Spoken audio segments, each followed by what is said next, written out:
Hello, my name is Olayide and I'm an executive function coach. Executive functions are a set of brain functions that control our emotions, behavior, and our responses to our environment. So think about an air traffic controller. In an airport, an air traffic controller is the one who ensures none of the planes collide in the sky and that they stay a very safe distance from the ground. So they liaise with pilots all throughout their flights and convey information back and forth to ensure that everyone stays safe. In your brain, your executive function is your air traffic controller. It takes all the information that your body receives and it helps you think, take decisions, focus, switch gears, and stay organized. It does a lot of other things, but those are some of them. And those things are called executive functions. Today I want to talk about one of the most important executive functions, and that's impulse control. It's also called emotional control or response inhibition. And as the words themselves say, it's stopping yourself from that initial reaction, giving yourself time to think and responding rather than reacting. If you think about it, we have about 60,000 thoughts a day.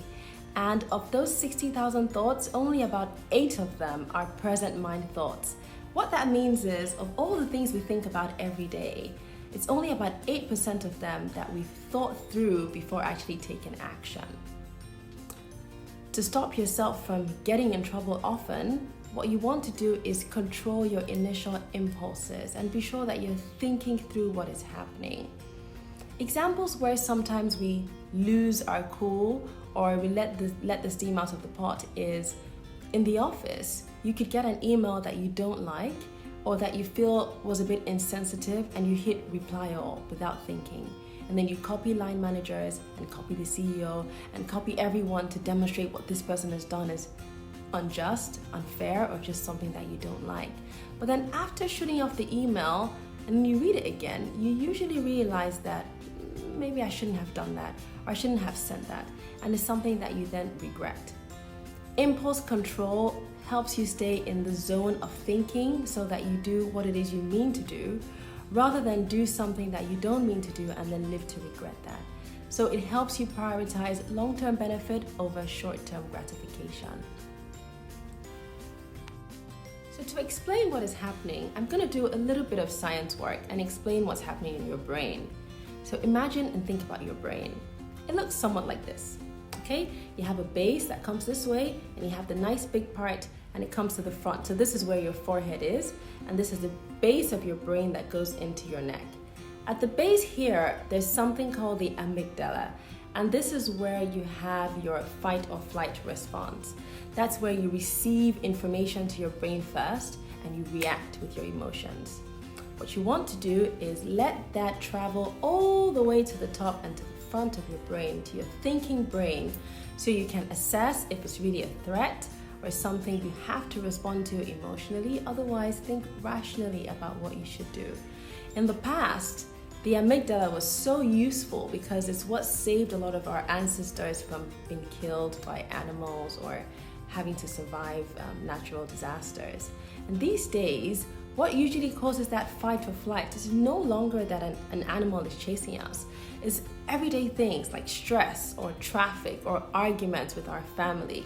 And that usually starts from here, but instead of traveling all this way, you have a disconnect. And what happens is that the information gets here and hangs. So you start to respond only emotionally, and this does not connect enough for you to make a rational decision and response. What you want to do in this situation is give yourself time to recognize what is going on and to force this to close so that you can think rationally. So you want to buy yourself some time. And I'm going to go back to connections in mind because I just love the way the cards work. And they have here stop spot. So you can see this dog called Spot.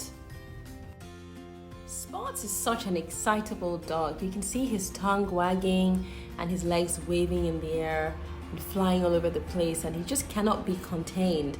And this is what happens when we respond with our emotions. We just cannot contain the emotions to think through enough logically what we should do next. I suppose Spot probably should be taking a walk calmly in the park, but he's not doing that. He's just too excited. So what you want to do is spot your trigger and then stop it. So what triggers your intense emotions? Is it a supervisor shouting? Is it your kids screaming? Is it someone judging you and calling you names? Identify what the trigger is and stop it. And then when you do that, then follow the stop process. So S stands for this. Slow down. When you're slowing down, what you want to do is learn to take preventative action. So take some deep breaths. Stop to think. Have a snack. Give yourself a minute to reconnect the front of your brain to your amygdala. Remind yourself that this is an automatic response, but that is not the most logical one. And then when you have calmed down and feel less stressed, then you can activate your frontal cortex again. That is this part. You want to activate this part again. So after stopping, the next thing you want to do is take a breath. So we already discussed that. Take a breath. And then assess the obstacle. If I do this, what could go wrong? If I send this email, what could go wrong? If I yell back at my supervisor, what could go wrong? If I ban my kids from playing outside every day, what could go wrong? And then with the P, you want to plan. So plan for what the right thing to do is, or what the most logical, rational thing to do is. And that's really the way you can control your impulse. Remember, when it's happening, this is something automatic. It's not something you can control. You can't control what feeds in here, but you can control bringing this back here so that you can think logically and respond rather than react. And if you work with other people and you work with other people that you want to manage their impulse, you also want to give them a chance to not feel the stress that comes from here that incites this to fling open.